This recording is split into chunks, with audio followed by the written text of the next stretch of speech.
God is good all the time. We ialeli.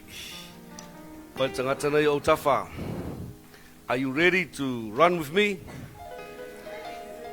Are you ready to walk with me?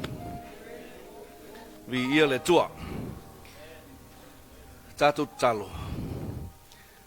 A fio maya anganga pa ia whapitone nei tula. Ele ia se tasi na te loa pe mawhaia fo'i o na whamatalatala e oa se iota laua fionga. Na oe ai te whamanu ia ina i mato. Whetalai. Whaailoa. Whaamanino. Display your power that is in your word to bless your people. In Jesus' name. Amen. Ya, tu apa pati vieleli?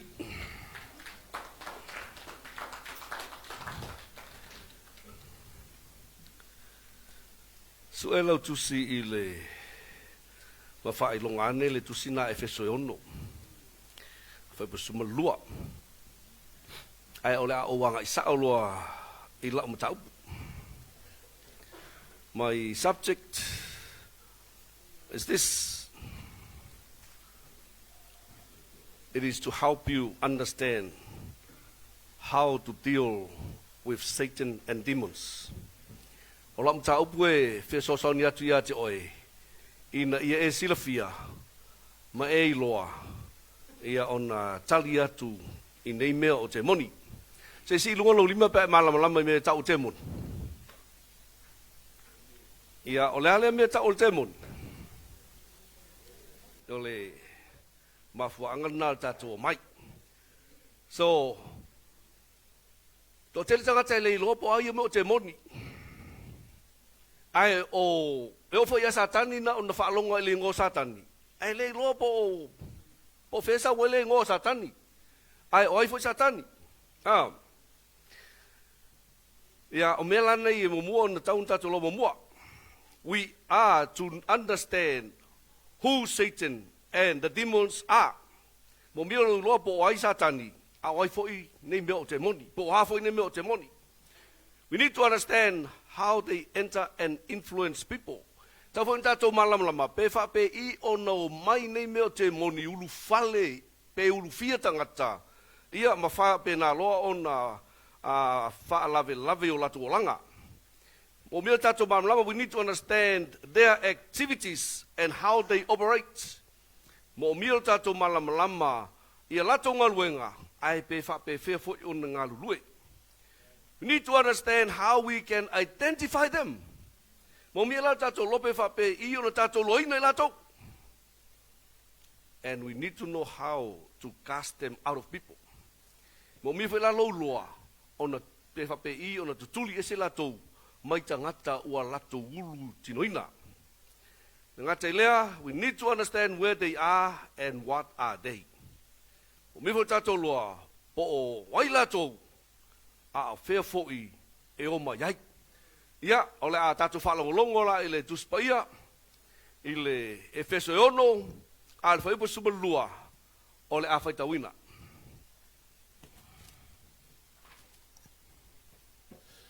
A wata tau te le tau matangata a ole isili mo fai pule ma li ol poli uli ole nei lalolangi, a toa maa ngaleanga I mea ole langi. Tui whai tau? A wata tau te le tau matangata, a ole isili, ma fai pule, ma li ol poli uli ole nei lalolangi, a toa maa ngaleanga I mea ole langi. Ia, e mwhai antu mai lunga lau papa le whaparuta ni o tuspa ia whamolmole. So sani e la tau le malamalama le whasamoa. A o e whalongolongo le whaitawino la fiong pa ia na le tua. Ia be mai fa tamo fa protani na mo fa protani ia le o le fatulanga ina ai va ai le meta o le organization structure e ma fai le fatulanga ina fa pele malo satani o le pusa mo mua I lunga o le organization structure tato e kalesia pusa mo mua bito lunga ai o le tua le pusa lo lua so I fai le pusa so ai ka ke malam ai fa longo la o le organization structure la sakangi o le pusa bua I lunga wai satani. O le taitai na. Satan is the leader of the kingdom of darkness or of his kingdom. Mawhaila ka uke sakangi o ki Apollo. o le tupu na malo o pongsa. Ia, o male te mine ina e tau malama mai. E mawhai ona e wawa ise malo, e kau wha ku mai sa kalaka mai. Ona e wa aile ile malo o Samoa. O aile wha alulunga malo Samoa, e wha pena whai o le ao malo. Ai e mawhai wha ia e wha longo e wha kingo inga pu lenga malo. E peia le pale mia, ka vai kau sanga waki, peia le pale mia e kula mai ka inga a kua pu le me umal malo. O aile walale in most influential power. I to tonu le malo, na te whai o manga whai unga muli mai le tunu, o le tai na tunu. Ia o sa tani la na. O le pusa longa lua, principalities, o Berenice, kusai, kai pe o whangau o le kupu e piko lunga. A o whangau la le kupu o la kou e rulinga lea territory, ma lea territory. E pela o pele ngise longuingo kaka piko e laka le kupu. O whangau o le kupu, o kaka kau kupu. Ia o whasamoa lai tātou tuspo ia o li sili. Ia o chief advisors. Ia pela le whakakainga a whape ole kungu e o le ao le malo lai piko lunga. Alo winga la pale mia e whakua inga lea. Le ao le malo ke lo me whai. Lo inga la e ongo i sao. E ongo ia i pale mia.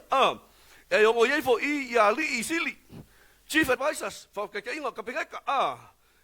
Influenzo ke le la kou iluanga lea. Whakaike mamla mai. O le pusa longo kou lalo i whakutania powers. This is an armed force with ability to exercise control and authority over people. Ia long winga o ila mo akawola ia Samoa. Ia umolol pale mia o le kapengeka o le o fai pule lo. O le pale menge a fai pule ia ko fuala ko male kumalo e ka ia. Ka mau me ka tau vanga na. Ia pela o fai pule le ku mai sui kulanga le kumalo male kumalo. O le pusa longa fa rulers of darkness, world rulers of present darkness. O li i o poliuli fa Samoa. Ia whaka aho ka kumululi ka ia kulanga li Samoa. Ia whaka inga. Ia pela o pulenga ia ngu a whai pule mahu. E ka ika el whai pule. El pule ngu mangu. E ka ika el pule ngu li sa wha inga ngu a makai ngu. O la kou i e whaia ia kongu uma. Iko kongu o ngu. Ma whai pulenga. Ia male pulenga male pusa muli loa. Spiritual wickedness. Spirit of wickedness la uria o fa Samoa le o nganga le nga ia ho mo ala le structure le ka kurkulia pe o ngu Samoa ku malo ngu pe ia la o au manga malo sul ngu o kamala ia failas o kele o kama mo ko powerful la mo fai la ko woi ngal fa ya ko kai rule of darkness bo le pol ngu oi fa fai mo mo ko la ngale oi au mai uma ia fai le aki mo le lau o mo ko fa le nga uma me la inga o mai uma me la fa pengal pu le ngal wenga lauri nga fa kongu mo ia la ko kai ka fikuli ele mo se la ko kali nga le o fa kingo ya wa ka bam la si me lo lima ka bam la o le structure ngal malo sakangi au mai le feso ono fa busuma lua ya o lo wuri langi le ke fa le lisi dia they don't have flesh and blood. They are spirits. O la kou e le enyo la kou kingo. Awa o nganga. A le e alan tau whamatala tu le tu wha le tino i pulenga ka kou le whaku. Inga i ka kou mamrama le wha le kingo. Ka kou mamrama le i nganga le kua haku o mea ngai. Amene. They occupy the heavenlies. Ia ele tatununga o la uri ia e no nofo la tau i le vani monimo. Se uma koe whamakalaku le lisi vaenga le aso o kwai. Ele tatununga wha ai pelu e tolu langi. The Hebrew believes there are three heavens. The first heaven is. Can you tell me where the first heaven is? Kilo mai lunga stage lea. E umalo le stage o le space o le amakamaya I. O le first heaven nga. Kilo kulunga ile me le valele. Mal bang fo le. O le first heaven nga ke ko fa bel. Second heaven. Ya o melale ia pangeka. La masinga mafku. E ia malaulangi. Ia a le third heaven i o le afio anga pa ia na le tua. E ia la tatununga o le awali ila ia. E le fia ngofo ila longi. Ai ua kukuli mai la longi. Ai e fa so e sala ila longi. Ai fia ke le ala la ko ki occupy inga space uma le ma koma I. E kaulunga e fia o e level langi longolu a o sa ila ko. Ele ole e longa winga e mfainga la ku fa ku winga la ka la langi ole langi momua lea vai ku lele mangulele mal valele ia mal langi longa lua e o pangeka la mal masinga maftu. Okay, sili what are demons? What demon? Wangi mo gemon. Ye lo ta watu o nganga lintino. They have personalities. E ye la to winga fa tangata e mafainga pe ia ka ka gemon. They search for a body to express their characters and acts through. La to te sa ilia ni tino tangata ola, ele manga o ke mongi kinga kaoki. Mamla mai, e sa ili e te moni ni tino tangata ola, olai ola. La ko ki whaongaina, la ko ke le mawhainga whaongasi kingo ka kaoki. Kai peia na mana o le atua na te whaongaina, oe, o mailo tino e whaiba taulanga ola, pa ia mamali e le atua na te whaongaina, whapea ngā whainga mga ngā ola uri ia, la ko ke su ea ingi kingo e ofo mai whakaulanga ia sa kangi. Se ngā lulue me ai whaali me ia lako ngā luenga mo lako winga. Po polis ka kau kafa vai. O le ale me ngai ka ki whaonga oe. O ai le malo ngai ka ki whaonga oe. O ai le vaenga le whaongalo kingo whai, o ai le masenga landing yellow kingo. Alo, ia, o le fesili lona mo lui tau. A whaila ue whalonglongo mai, o le fesili e lui ei ka o le kaungai, o whea langa kupunga me isakangi. O whea oso mai isakangi. Mangai mo ke mongi. In short, ele i whai ele kua sakangi. Ele i whai ele kunge mongi. E sao? Si lunga lo lima pe whai mai ngā whai ele kua sakangi i whai ele kua ke mongi. Ia, o le sao ni tu spo ia lai whai tau mai. E whalong. Ta tuol tu spo ia, sei kang kauloko mai kengi si bombo. Ia, na whai ele atua le langi, male lalo langi i le amatanga.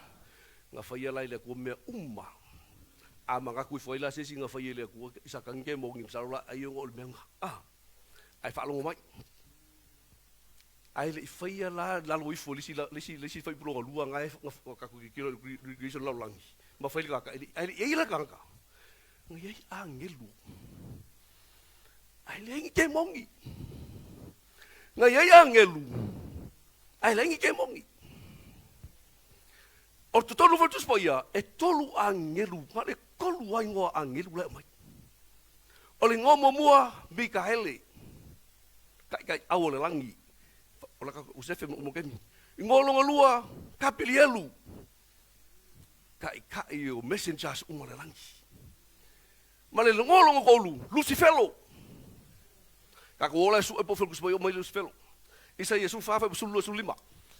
Oi, ua whaapeon pa u mai le langi o oele o pupula, le atali i o le tae ao, ua taia o i lalo le ele, o oe sa whaato i lalo ina no ese, o oe fo isa e whapea i fo lo loto, o te alua e le langi, o te si itia i lunga lo no whaali i a sili whetua le atua, o te nofo fo i le maunga o le whapotonga i le tu i mātu, o te alua e lunga o mea mau lunga i lunga e wao, ma te tutusa ma le sili ese, a ua ave ina ifo oe se oli i tu e lua. Whalonga e se ke lulu sun walu fa pesulu e sun fitu. Le atari i o tangata, i e sauni atu se pese awa lo fai le tupo turo, ma fai atu i a te ia, o lo wha peona whetalai mai le li i le atua, o oe nā ua e wha mau fai longa ina le ato atoa ua tumu o le poto, wa ato atoa fo ilo matango fie, sai e tena oe le wha anga le atua, na lilo ia oe ma ataua uma, o le salikea, ma le tōpasi, ma le ia loma, ma le tāsesa, ma le soama, ma le ia sepi, ma le sāwhaira, ma le nofeka, ma le pereketa, a toa ma auro, na whai au topa mau whangwhangu, na saunia ia i le aso na whai ai oe. O oe o le ke rupi o whaawina, o le whaamalumalu na o tuuina oe, sa e lunga o le maunga pa ia o le atua, sa e whealuanua i le vao maa o le afi, na ato atoa o na le leio au sauninga, tanu le aso na whai a oe, o le aso na ilo aila wa mi o leanga, o lou whaatawina o oa ina tele, ua whaatumuina ai oe le sawa, ma ua e anga sala, o le mele o te whaaleanga ina ai oe, ia tea ese le maunga o le atua, o te whaumatia oe le ke rupi whaamalumalu, nai le vao maa o le afi, na whaamaulunga ina lo loto i lo matango fie, o e whaamaumau lo poto ma lo matango fie, o te lafo ina oe lalo le ele, o te tuina atu oe lumo tupu, ina ia lato va ai ya te oi. Abis pati vileli. Walava nae ta o te oi. Ole angelu fa malu malu lea sai luma o le tua. Ngai gu uma ele matango fie na fa ofu le matango fie le tua. Lenga le ele tatonunga a fai ko kolu angelu la mai la ko ngoa. Folinga o ka o nga luenga isi angelu. E folinga o le lile sa ngafa male vi inga e vaku luma le kua. Mafu anga fo le fa ofu le matango fie uma. Lenga e fa malu malu luma le tua. Ai ai le aso. Na fa ama wa lunga ilo na loto. O ilo ngoa Lucifelo. O le fa malu malu. O ke rupi fa malu malu. Ai ele aso no fa mawalunga ilo na loto. Ua manatu ai oia woi le vi inga umale mai le tua le filo filo ai mai luma i. Ka se manga ia e au mai ia ke au e ko ave le tua. Ia ila ma angelu uma sa o ona lalo lana ta inga. Ona ia ta la no lo le mata pule pule fa se e au ko ave le tua mi inga mal fa ne tanga ai au mai ia ke ia. Ona o ila na mata mal meta o le fo vale. Rebellion started from the heart of Lucifer. Way beyond the creation in Genesis 1 verse 2. Amen. God is good. O ina fa nau ai le loto tangata pa ia sa ole angelu sa ole kerubi pa ia. Mamalu matango fie le leanga. Fo vale vai. Ai no fo mai ai ese ke so se mela vai fai tupu ia ole fa taute. So se mea lawa kau whai aku, ai ke keiro loko, e le uma maho alo loko, mali loko ko malo fo vale lea. Nenda tatu whaalongon boy curses, ole rebellion, ngā maka mai ka malo lea. E ngā maka mai ngofanga pa ia. O ngā rebel lola ia le tua, ia o ngā lau ka whaalongo, lafo e se inga mai lola ia malangi. Ka koe o kusi whaalinga, o keimi, e pai mai a, lafo mai ka lako, e loko se usi, kai au mai whiku. O angelu umanga ngai lalo langa va inga. Ako ba kasi semela ko malangi. O angelu langa o Lucifero la sui lo longo ngo ia satani o le filio le tua adversary le tua. O le ke mai. A angelu umala ia sa fa penganga o ngala ia ma fa se inga ia. Wa kuri e se fa kasi mai o la toula ia wa ta o nei o nganga le hanga. Amen. Ai fa ile ko ngi nganga le hanga le mkanga. Ele foi ele cosa fili le makanga. Pai mam lam lalu ngol tala fatwai. Ele foi ele cosa kangi. Nga foi ele cosa felo. Ole angel fa mal mal. Ai na tupu fa na le lotto te malo ole ngi angel ngi ke rubi fa mal malu. Le leanga, le fa mawolunga, fia fai lona lava lotto, repel le tua. Tuli ese mai lo. A e no fo mai ai ase me nga ai lo loko ke lo ke milika. Ke lo kai kai. E ki whakau kea oi peke, e sili ale peke mga oi. Whae keke. E laka ia ke oi lea nganga le se kumalo lea. Ngā la inga kulia e se mai malu lea kua. Whapupuan whamutalanga, ngā kulia e se loa le angelu lea. E le koe maua so ngā vangoe kasi. E le koe maua se vangoe lea ngā whae e perfect o ia. Ngā whae ka kakai mau lalu wha angelu. E le a kopio angelu. Ma whaangala ngai whaftai le tua. A se o se au. E le i perfect ka ule mukanga. E le koe mole vangoe whaalua au sau pati vireli. Ala wuri la ia, le hai se bongo. God is good. All the time, ka koe mam lama lai me mai angelu, ke mongi, ma sakangi. Ia o lato fa talanga ina nei. These are the descriptions of the demons. They have a will. E io lato loto Mateo sulua fa Mariko limba, sutasi sutol. E io lato langona po fa langona, they have emotions. James 2:19. They have knowledge. E malamalama la kau e loa. E malamalama le ia ke mongi a oi. E malamalama ia oi. E malamalama ke mongi o kala ngai fai. E malamalama ke mongi lengu ke sawai. E malamalama ke mongi lo kama. E malamalama ke mongi lo history. E malamalama ke mongi o meleanga sa fai po. Hello? They have self-awareness. E malamalama foi ke mongi a la ko lava. Mareko e lima smoliva. Sila ko isu. O ai oi. Ai fai mai o le ke ongo. Awai to o te lema to. Si, e o foi e malam nama ke mongia oi, ko malam nama ke mongia la ko. Ele vet kaka ele fa valvale la ke mongi. Amen. They have the abilities to speak. E tau te tala, e foi o la to mutu ka fa foi nguku ke mongi. Mare ko mo fa pulusu fa.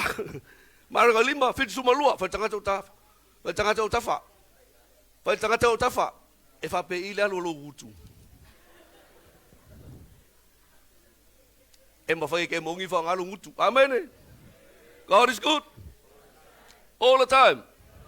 Bilali, characteristics o melong o fie ke mongi. They walk, e whai vai o ke mongi. They talk, e whai lako nguku. They see, e whai lako whela. Kaku kiri whaalohalu iai. Amen. Ia mea au leanga. They search. E o sa ili, e su e mea o ngā solo. Popoka o kawhai, e ke fia ke su e mea o ngā solo. Ai ia pelo la kalakang ke mongi oi ba ia lu fa lo mai characteristics yo kama afa i ke mo oi e fori ngam ke le ngai me ngai ngof kong ya amen vai they get tired and need rest vai malela va ma fia malo loka pe yo ka amen they think fai ma fa ke mo al makangaya la e fai ma fo ke mo e si ma fo ke siang amen e fai ma fa ngo ke mongi e fai ma ngo ke mongi ai ngo fo mai la o ka ka ke ngo fo mai ai fai ma fo ngo nga ia vai pe le o ke mongi ngai fai ko ma fo ngo ya amen they believe e tali tonu foi te moni e o kala lei kali ko ke mongi e kali kongu ke mongi a Yesu. Amen. Alonga se senga e kali kongu manga ke mari fefe. Amen. God is good all the time. They have memories. E manga kua e ke mongi lau kalanga fai le fia kausanga kalwai. E manga kua e ke mongi le keiminga e kangi ko kasia yanga oe le po. Lei mangisi ala kali ye me ke mongi e ke oe e manga kua e ke mongi le sunga. E manga koe ke mongi le asonga e whaiele anga salangu me la kasi anga e salamoai. Amen. E manga koe ke mongi le asonga e sawa ia Yesu, kari Yesu e wamari mfaula. E manga koe foi ke mongi le ke minga koko e nguku ya oi. Koe manga koe ke mongi le asonga koko e nguku ya kia. Amen. E manga koe uma. They plan and they strategize. O ke mongi foi la. E mo kwai fa ka ko ko le ia la ko fuanga mala ko pelengi e ia la ko me fai e le so e le fa purusa la winga la ko mea. Amen. They are not omniscient. E winga e le lo ke mongi me ngai lo mafofa. E le malama ke mongi ni me uma e ka se me lenga lo ke mongi me ol fai ka kala ka linga. E ke ka kala lo wi lo ke mongi lo ai le mafai ngai lo ke mongi me ngai lo loko. Amen. So they are not omniscient. Lako ke leilo onga me uma ke me kasi. They are not omnipresent. Ele ia ke mongi i me uma ke me kasi. E ole lis ke mongi fai ka kala foi ka ko ke fongi fa penga so ka ai le ia ke mongi ke me uma kasi. E se mama la male tua fa penga la sakangi.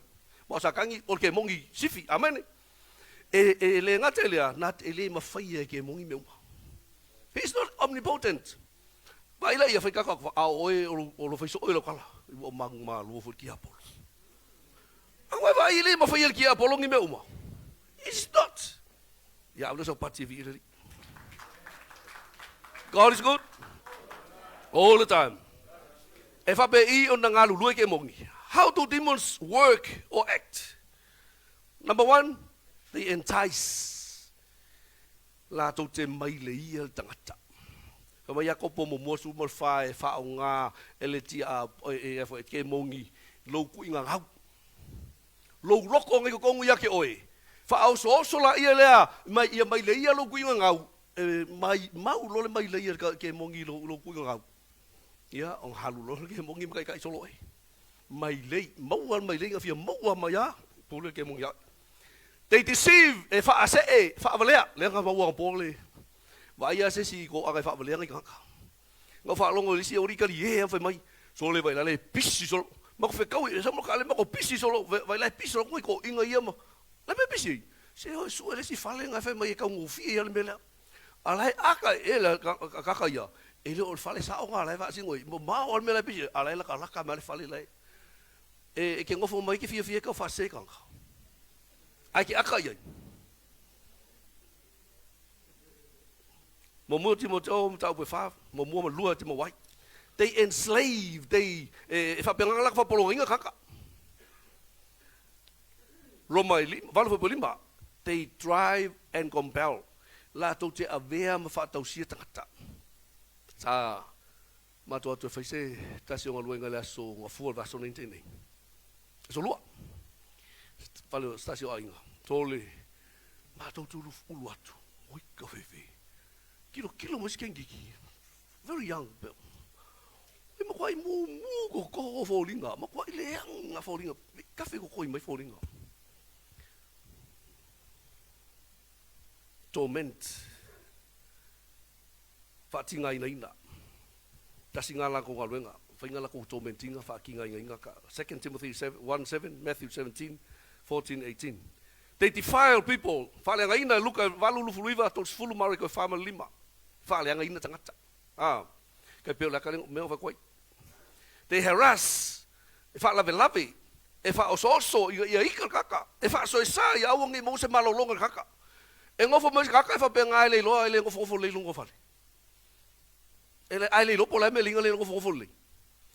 A yengi ko nga fa lo penga ki o lo winga nga ai lo mo bau ke mongi mo. Po ngai fa la ke mongi lo langa. Le nga ke le they work in groups e fa kengi ke mongi. E nga lulu e va nga. De kai sia nga lulu kai ko kas ke mongi. Ai no fo mai fo ila o tanga tole kalesia pol ko inga pol le fa long lago pol ala va. Pol ki a ko ai ki fi fa kengi ko le kalesia. Pe o ko sa o nga ko pe nga fa pe nga fa la ve ya ki oi. Amen. God is good. All the time. Mariko lima fa mo fa. O vainga nei e masandia ona fiel tanga te moni mga luenga fa te moni. These are the areas in which demons affect people. Number 1, our emotions and our attitudes in our relationships. O tatou longona, whaalongona, le tatou veawhea ngai maisi. Whateitainga, example, resentment, o le hita, ti ngā lou lava manatu se mea leo sao. E te mangakwa e le whea le whaiunga. Bitterness, anger about something one thinks is unfair. Amen. Ai langon ai alu le fale wo mo se fongo ki alu mo se loko ki nga fa penga. Si ha ki a pelo falo la ke mongi ki oi. Amen. Awa o langona o manatu nga lulu mai ai ma afia oi. Very strong dislike of others. Ai tutupu mai fo di ko nga melo. Se o ke le fia ingi ko ka fa penga. O ke le fia ia ko nga. O emotions umasa wai menga. Amen. Lua, they affect us in our mind. If I know tato mafaufaunga o tato thoughts, doubt and unbelief, tupu lelo masal salo, malileta tonu, malko fisilisili, malifisilingia yo o fisilingia kai kai. Ole wako ole mea fisilingia, ole el mo fa penge inga fai. Amen. Fai te no fo o stanga te lefi le mulo mafaufaun ku fisilisili. Ia o kamanga nga lua mai ke mongi. They affect us in our tongue. Lo tato lo faiva. Ai fia ki kala pe pelo. Ia o kala Yesu. O sakangi. O le father of lies. Do not practice lying awa. Ai fia ia. Ia e kwa ia fai mo fia mga o mia malakalaka o il fa nga sakangi. I lo tato lo faiva. Amene. No tupu maleo pe pelo o le fetuu o le fai tatala. O le upu vale, o le tua upu vale ei, o ia ona le tua upu vale ei. A fia foi tatou i areas o feuso inga. They affect us in the area of impure sexual contact. Feuso inga le mama. Example, perversion. Eu ka vai le ngai wa kele si ba uchenta si wa fakula mai. Wa fia chenta si wa ilo ke mingai. Sole. Ai ka hol ku spaya, la kala ku spaya. Na fai ai le tua le tamaloa malefa fine. Allo, ele ai se in between. Oh, fasi mea ku ngolesi mea. Mea ka ol perversion. Wa fa se. O nga fa o nga se le o malofa. Amen. Whaonga se me nga mai le koe whaonga. Alo. Ia le whanga o mai inge meo. Homosexuality po ka wakange. Ia wo whaonga isi meo whabai o tampo. Wo whasama o tampo e ka wawhingi. Wakange ia ka wawhingi. Amen. Alo. O meo whasa se inga whapale inga i kaka. Whamelo kala kuspa ia bolu whai. Waku la fo inga lo la kou whele wa leo la ko mawhau se whawhango akiri ai. Lang o drive ke mongi. Wa mumusui. Ai la ai fai ke ngofo mai fo ke vai ke falo e ka wa fia e mga whapenga. E ka ko so inga e mga whapenga. Ia masa whafkai do e sau. Umalo vai sau lo le se physical ia oi. Amen. Adultery. Le ngia me o fai ko lua. Ei. Le ngia me o fai ko lua o umang fai ko lua. O ka se o le le ko lua. O ka se nice husband mal. O ka se beautiful wife. So le nga fafo kwa ile nga va ai le skenge hole kenge. O. Makul nga lo si finge. O. Ele fa amari inga asia. What driving i mo ke mongi wa ko ya fia wa mau ai ke mongi lo ku nga. Amen. O ngale mafai le nga pulea o nga mea. Addiction to alcohol, nicotine, drugs, food. Awai lo kala lo makon mako ainga, wale au Malasia si. Se wa fa inga wale maonga fiu ai le maonga. Amen. Ia la vea ia mal menga u fiu alu umal sekolua kai pe o finge le fa ku Yesu. E mai le so ko bai sa o ela kai ko lima kama longa ya o le him se so ko lu. Alo.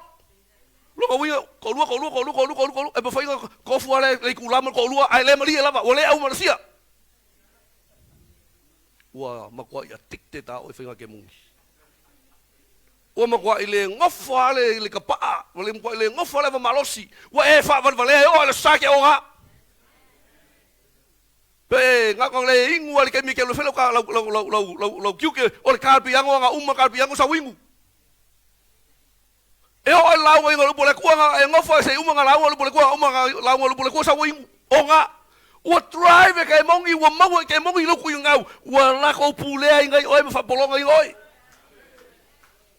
o vai nga muli physical infirmities mai me kongo ko burkingo tumors o wika ile ilo fa ku se buringa e o le tumor mai ai a mai ya literature o cancer o fa ku o le me mai ngai literature o cancer o le tumor me a fa mai for my sorry. Oleh cuma, oleh singo ngal cancer.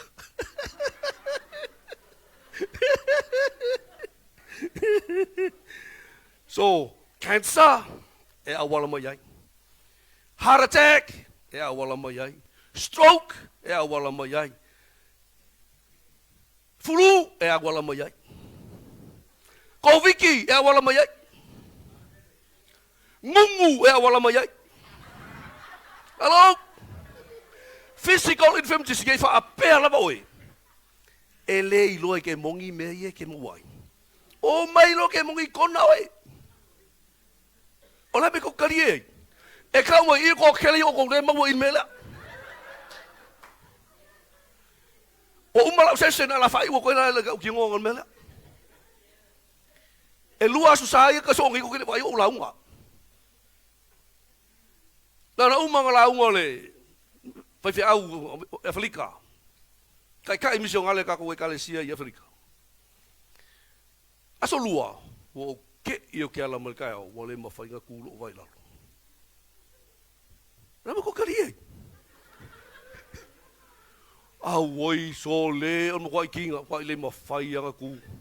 E ke lo inga le me wo so mo ma fau. O le kai mi mua nga ku pol me le ka. O ke le iloa. Ai nga koe kupu o fa mai o ngungu. Le ala wa mai ala fa la o le kai mia wa ye fa la o ngungu. Wa ku lo amer fa la o ngungu wingu lo. O lo inga ma fo ngungu kala fo mai. O le ngungu a wa lavange e koe ku lo vai ba ngungu. Yo solo ka ki la lo siringi lo vai. Wa ke le ala kai miu ko yo soi. O ke le ko. E ki nga okay, a ka nga ingu fa la o ka fi ki nga. A ka fa wa awo o ke mire pe boy o le la ka pengal mak proclame o le deliverance healing and deliverance ala wo so mangem ya la ka kaulang o ko le mo malolo Inga ia awange i o aku le aso le healing deliverance. O la aku ko mo sawari. O ka oko mai o fala ula so lua, a so lulu, a so coffee, a so falaile, a so ngai o vili mo fo mai fa belo pomne ko mai fala ula so lulu. Ko fai mai le ma fai o ku le sa. Ia o vi o benga ko va ko so ko wala o le sa. E vile ko inga po o wale ko kalimas ko inga fo ko lua fa mo le taling sa ngi ke la o ka. La unga lo sera la sanga. Ia ko aso ko foi. Ke lo inga e fai lima ko fo ko inga fa pe ngai ko inga lo finga lo inga. Ali lo ko lo mo inga. Ala sa fa lo. Me nga ba ku penga lo uru fa pe la kikilo ma ko fo. O lo ulu mo inga le bele ele mo ke wo lo le ko mo inga. O lo ki sa ka o ko bo sa fa i lo le mo inga. A fo ngo ba ye. Ma ko fa ka kia la va o ma ngu. O ko vi fo mai ko halu le fo mai le su. Fo mai so le mo ku pu. Ia koe sui mai whalau, ko wak. Ia asu salo lang lang kengeng. Ia ko vili mbao le si ko inga lau. Anga walo le loko le sangi au ko ke le loko le lau ngesa. Ia umma loko ko le lumo loko. Fa mo mo ko kale sia. Ia loko fa ko mai ka kalo mo. E masangi nga o kalo mo ko. A le la wo mai. O ke le lo po le mo fa bi lo ba. O le me fa ngu. Nga ngai ngol fa nga wo si. A le wo fi wo ingole sui men fa la. O le ale ai. O mai le kalo mo. O mai le ki liver ko fa fia.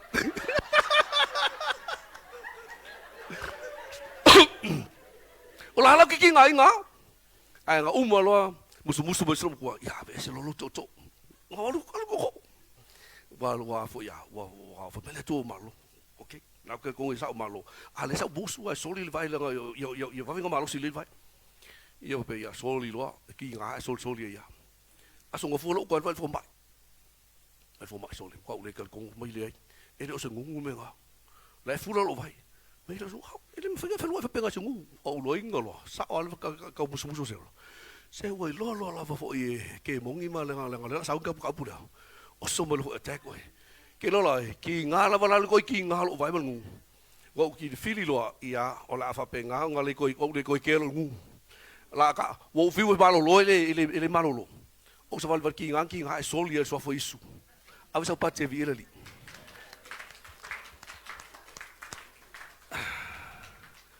e ke lo inga le tu sin ma nei na me le tu e o ma ilo ma ke mi le ni lo va so ngo fo I'll share some tomorrow in loku. Ale kusi piko sila le piko sila ofi oli mo kuli suai. Ole fa salanga nga avele ko ya akamu ba eva. Malngaka. Ai fa mai e ke fa nga wal kama nga ku mombo le ulu o ngata. Ai olanga kama nga ke ku mombo lo ngomuli vai. Ke lo le aso o fa ko. O so su lunga ko mo e fa ku sakangi o ke soli lo ulu. Nga ku mombo lo muli vai. Nga ku mombo lo muli vai. Au ke soli lo ulu ke lo inga. I am here. Ai sea ole upo le ku le prove ya ke oi. E sango fa ke mongi fa polonga ka ua. But we have the power. We have the word of God. We have the authority. Soli lo ole ke milangi. E ese sio ngai ku mombo e sakangi lo muli vai. Sau. E ese sio ngai ku mombo e sakangi lo muli vai. Vai mai makau kio fa inga le lo langi ke. O ka yo for mai. O ke le lo mo ma ku fa la o fa inga me. Ai ngai o lo inga lo something it must be spiritual. I'm so about to really. God is good. All the time. O ke le manga o halu ke mi. Sau ba fa pe ngai ke ngo fo mai. Ngai ku mo le lo langi lo muli vai. O kiu ke ngai le lo langi. E ko mo lo muli vai. Sau lo mo lo ke ku i. Sa ko mo le langi lo muli vai. Ala wo so dia ulo. Ya spati really. After Yesu. After you are fa penaun e fa matal tala o e fa matang filo. Prove o lo. Beyond doubt. Jesus, you are the answer to all our problems. You are the solution to all the issues we face in this world. We tuina fo ia matuli puli umalava. Soli ingata. Makarava. E tuli e te moni. Fa malolo mai.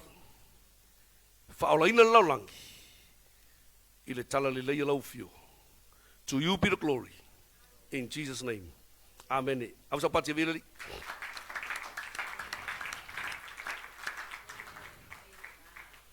Sisi iyo uli maya.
Hallelujah, Lord. Hallelujah, Father. Tulo loto ya te ia. Yese mewa watu le tua ya te oi. Pea nei wha longo le upa le tua nei tai au. Sao le avanoa nei. Tanga ia le tua. Ave sea ia le tua. Hallelujah, Lord.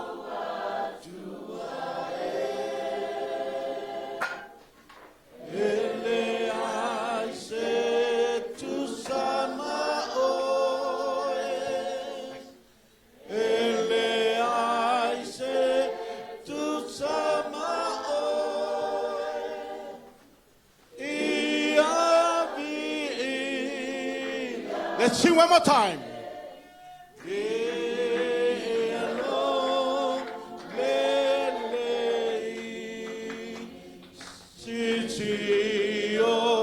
Hallelujah. Famailau pole tua ele finaulo na nganga malatangata. Ai se mewa tua ele nganga le tua ia te oil kai aule nei. Saulo iai le mana o Yesu Kristo. Na te whamano lo ia te oil.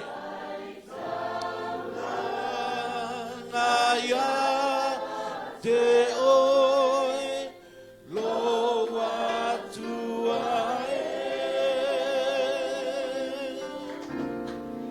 le ai se tu sama oe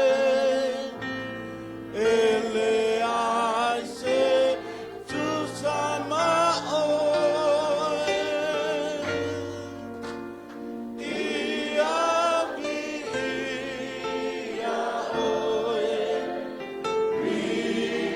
le sa pati mo le tua nei tai au whautai le tua matu tatonu lei lava se tasi tu sa malawo fio o le mana ma le ato toa mai ato oe e te wha ato toi nei matou e te wha sa loto ai matou e te wha malolo i nei matou e te wha mangalo i nei matou le tua whawhitai le tua e la upu Whātai le tua e la wawauna, mātou whaalongolongo le atua.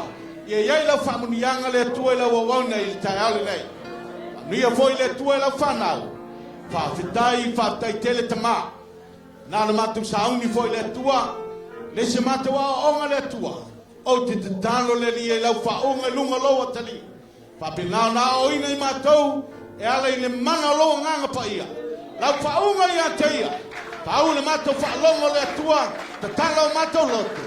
Te e whakalai o mato tangata.